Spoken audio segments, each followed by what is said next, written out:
Hello students, indifference curve के topic को आगे बढ़ाते हुए आज हम बात करेंगे बजट लाइन पर।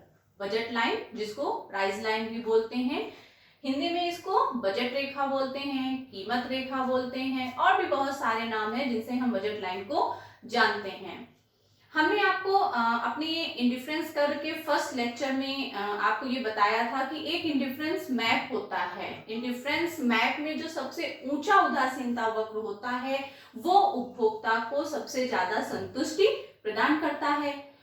अगर ऐसी बात है तब तो सारे उपभोक्ता जो सबसे ऊपर का उदासीनता वक्र है वहां का कॉम्बिनेशन ही प्राप्त करना चाहेगा।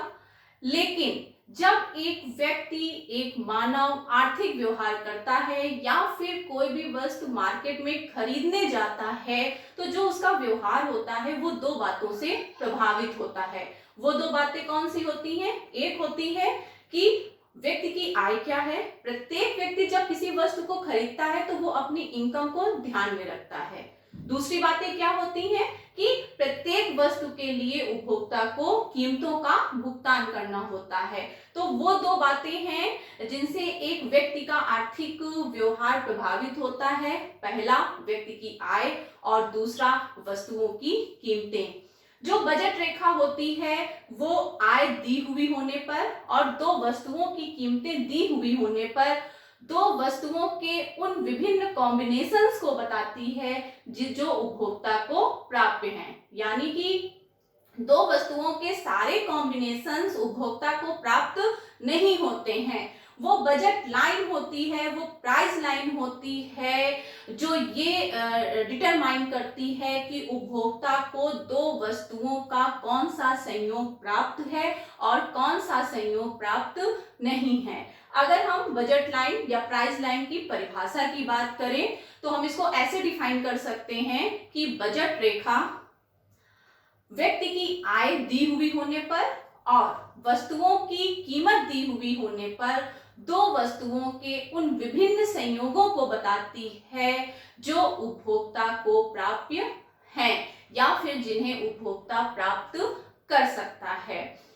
अब बजट लाइन को अच्छे से समझने के लिए हमने एक उदाहरण लिया हुआ है कि पहले हम आपको ये अच्छे से समझाएं कि बजट लाइन क्या होती है। अगर आपको बजट लाइन समझ में नहीं आएगी तो आगे आपको जो कंज्यूमर्स इक्विलिब्रियम है, इसके बाद जहां पे इंडिफरेंस कर्व का जो नेक्स्ट टॉपिक है, मतलब आप समझ लीजिए कि अल्टीमेट टॉपिक वही है कि उपभोक्ता का संतुलन कैसे स्थापित होता है या कहां पर उपभोक्ता का संतुलन स्थापित होता है, ये फिर आप बहुत अच्छे से नहीं समझ पाएंगे। तो बजट लाइन उपभोक्ता की निश्चित आय दी हुई होने पर और दो वस्तुओं की कीमत दी हुई होने पर दो वस्तुओं के वो विभिन्न कॉम्बिनेशंस को बताती है जो उपभोक्ता को प्राप्त होते हैं। एक एग्जाम्पल हमने लिया हुआ है। मान लीजिए जब हम ये कह रहे हैं कि उपभोक्ता की आय दी हुई होने पर और वस्तुओं की कीमतें दी हुई होने पर, तो हमने अपने एग्जाम्पल में मान लिया है कि मान लीजिए उपभोक्ता की आय यानी कि इनकम 10 रुपए है और दो वस्तुएं हैं x और y। हमने अपने पूरे इंडिफरेंस एनालिसिस में दो वस्तुएं x और y ही एज्यूम की है, तो वही हम यहाँ भी कंटिन्यू कर रहे हैं। यानी कि px का मतलब है प्राइस ऑफ x कमोडिटी, ये हमने मान लिया है 2 रुपए पर यूनिट। यानी कि x की एक यूनिट का मूल्य है, एक इकाई का मूल्य है 2 रुपए। और y यानी कि py का मतलब है प्राइस ऑफ y कमोडिटी, तो जो y वस्तु है उसकी एक यूनिट का मूल्य है 1 रुपए और उपभोक्ता की कुल आय है 10 रुपए। यहाँ पे ये बात भी समझ लेना जरूरी है कि जो उपभोक्ता है वो अपनी पूरी आय खर्च कर रहा है, वो सेविंग नहीं कर रहा है, वो 10 रुपए पूरे के पूरे खर्च करेगा। अब मान लीजिए कि 10 रुपए लेकर के एक उपभोक्ता x और y खरीदने गया, तो कितने कॉम्बिनेशंस हैं जो उपभोक्ता प्राप्त कर सकता है? वो कॉम्बिनेशंस मैंने यहाँ पे खींचे हुए हैं। मान लीजिए उपभोक्ता ये कहता है कि उसे केवल x वस्तु ही खरीदनी है, तो क्योंकि 2 रुपए कीमत है तो वो कितनी यूनिट खरीद सकता है? वो 5 यूनिट खरीद सकता है, क्योंकि 5 गुणे 2 बराबर 10। यानी कि 10 रुपए अगर पूरे के पूरे उपभोक्ता x वस्तु पे खर्चा करेगा तो वो x की 5 यूनिट परचेज करेगा, लेकिन y की वो कोई भी यूनिट परचेज नहीं करेगा, वो 0 हो जाएगी।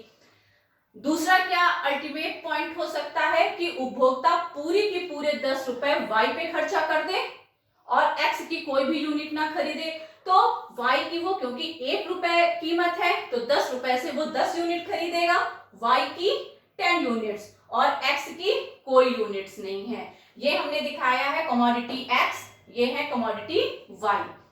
ठीक है, तो दो तो अल्टीमेट हैं कि केवल x और केवल y, लेकिन बहुत सारे कॉम्बिनेशंस भी हो सकते हैं कि 10 रुपए में कुछ आय खर्च कर दी जाए x वस्तु को खरीदने पर और कुछ आय खर्च कर दी जाए y वस्तु खरीदने पर। तो जितने भी कॉम्बिनेशंस हैं वो मैंने यहाँ पे लिखे हुए हैं। देखिए, अगर उपभोक्ता x की 4 यूनिट खरीदता है, यानी कि 8 रुपए खर्चा हो गया x पर, तो जो 2 रुपए बचेंगे उसका उसने y खरीद लिया। अगर उपभोक्ता 3 यूनिट खरीदता है x की, तो 6 रुपए यहाँ खर्चा कर दिए और जो 4 रुपए बचे उससे 4 यूनिट उसने y की खरीद ली। एक कॉम्बिनेशन ये भी बनता है कि मान लीजिए उपभोक्ता ने 2.5 यूनिट खरीद ली है x की, तो 2.5 गुणे 2 बराबर 5, 5 रुपए उसके x पे खर्चा हो गए और जो बचे 5 रुपए थे उनसे उसने y कमोडिटी परचेज कर ली। यहाँ पे 1.5 कमोडिटी यानी कि 1.5 और 3, 1.5 गुणे 2 बराबर 3, 3 रुपए उपभोक्ता ने x पे खर्चा किए, बचे हुए 7 रुपए उसने y के लिए खर्चा कर दिए। यहाँ पे उसने 1 यूनिट x की खरीदी, यानी कि 2 रुपए यहाँ खर्चा कर दिए और बचे हुए 8 रुपए उसने यहाँ खर्च कर दिए। तो या तो वो L कॉम्बिनेशन परचेज कर ले जहां पे केवल वो x खरीदेगा, या फिर वो P कॉम्बिनेशन ले ले जहां पे वो केवल y लेगा, या तो फिर वो ये सारे कॉम्बिनेशन ले सकता है जहां पे x भी है और y भी है। M से लेकर के T तक के सारे कॉम्बिनेशन उपभोक्ता खरीद सकता है। यहाँ पे x और y दोनों वस्तुएं परचेज होंगी। यहाँ पे L कॉम्बिनेशन पे ओनली x और P कॉम्बिनेशन पे ओनली y।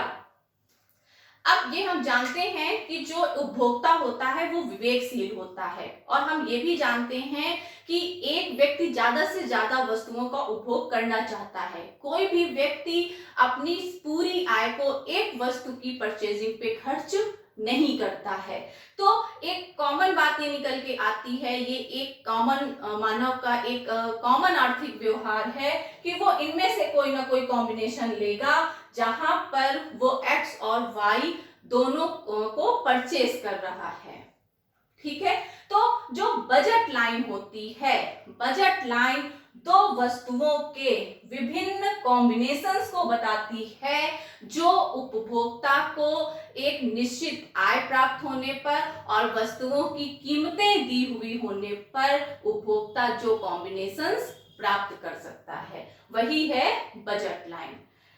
इसको अब हम आपको एक डायग्राम से समझाते हैं कि इसको हम बजट लाइन को कैसे ड्रा कर सकते हैं। बहुत ही इजीली हम आपको बताएंगे कि आप कैसे बजट लाइन ड्रा कर सकते हैं। एक चीज और यहाँ पे भी समझ लीजिए यहीं पर कि जो बजट लाइन होती है उसका जो फॉर्मूला होता है वो होता है ये, यानी कि जो इनकम होती है वो उसको हम डिवाइड करते हैं, जो भी वस्तुएं हमें परचेज करनी है तो जितनी यूनिट्स हम खरीदेंगे उनकी कीमत से हम उसको मल्टीप्लाई कर देंगे, जैसे कि हम यहाँ पे कर रहे थे। इनकम बराबर px इंटू एक्स, यानी प्राइस ऑफ x और कितनी यूनिट है उसको हमने मल्टीप्लाई किया तो वो इनकम निकल के आ जाएगी जो हमने x वस्तु की परचेजिंग पे खर्च की। अब जैसे कि हमने मान लिया कि हम यहाँ पे खरीदेंगे R कॉम्बिनेशंस, ठीक है, यहाँ पे हमने 2.5 यूनिट ली है x की और कीमत क्या है 2 रुपए, तो 2px बराबर 2 इंटू 2.5, तो 2.5 गुणे 2 होगा तो 5 रुपए, 5 रुपए x पे खर्चा हो गया।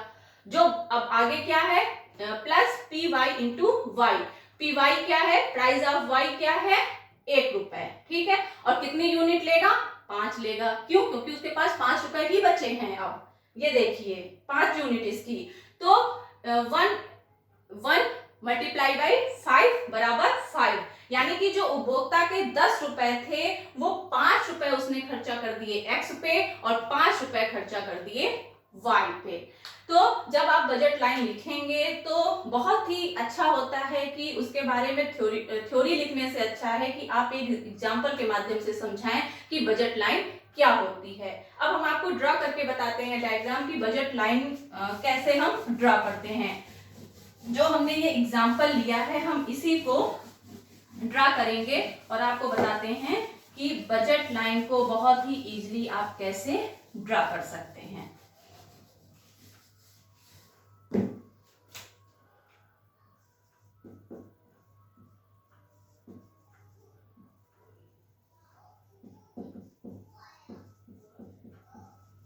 Diagrammatic representation of budget line.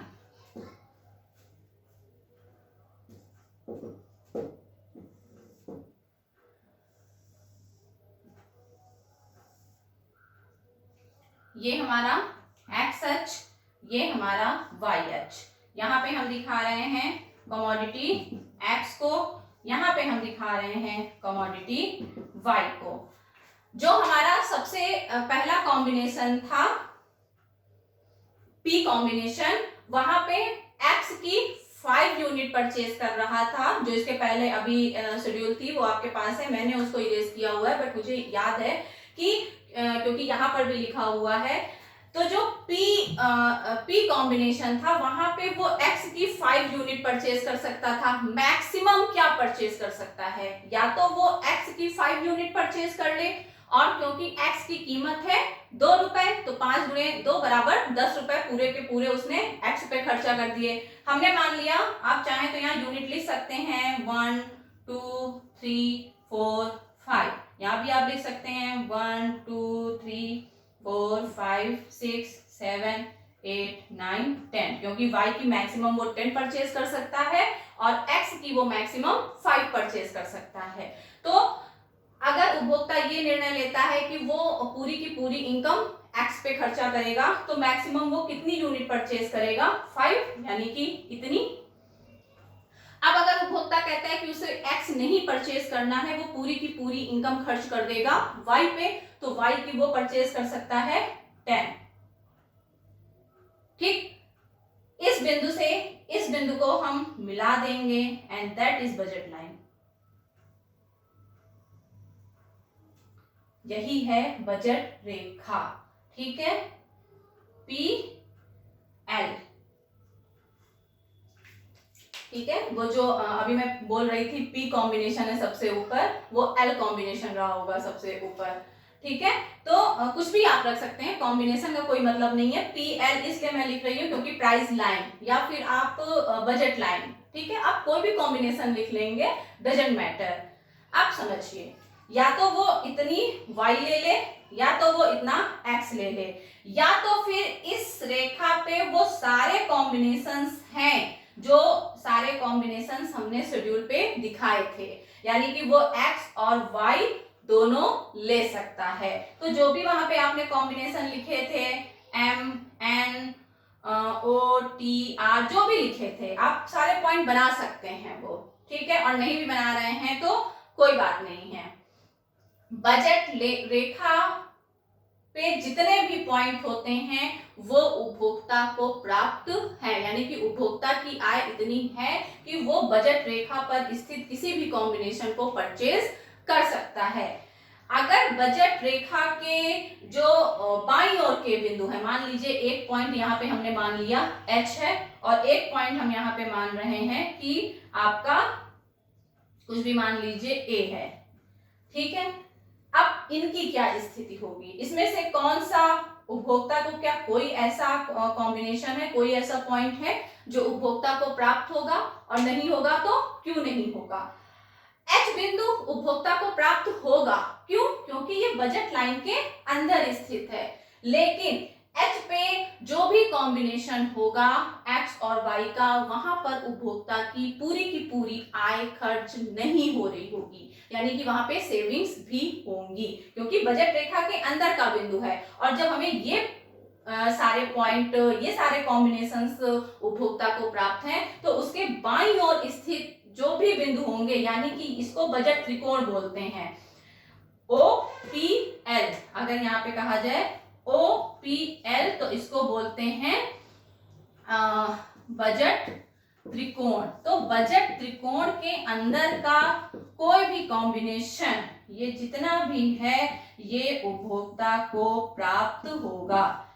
ये जितना भी लाइनिंग वाला पार्ट है, ये सारा का सारा उपभोक्ता को प्राप्त है, लेकिन एक कॉम्बिनेशन उपभोक्ता को प्राप्त नहीं है। क्यों?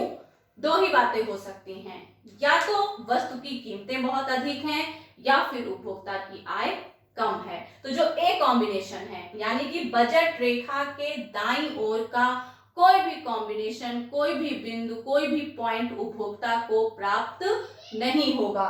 बजट रेखा पर स्थित बिंदु उपभोक्ता को प्राप्त है और बजट त्रिकोण के बिंदु उपभोक्ता को प्राप्त होंगे। लेकिन अगर त्रिकोण का कोई पॉइंट, कोई भी कॉम्बिनेशन उपभोक्ता ले रहा है, तो इसका मतलब है कि वहां पे उपभोक्ता बजट सेविंग कर रहा है। ठीक है, उसके बजट में सेविंग भी इंक्लूड है।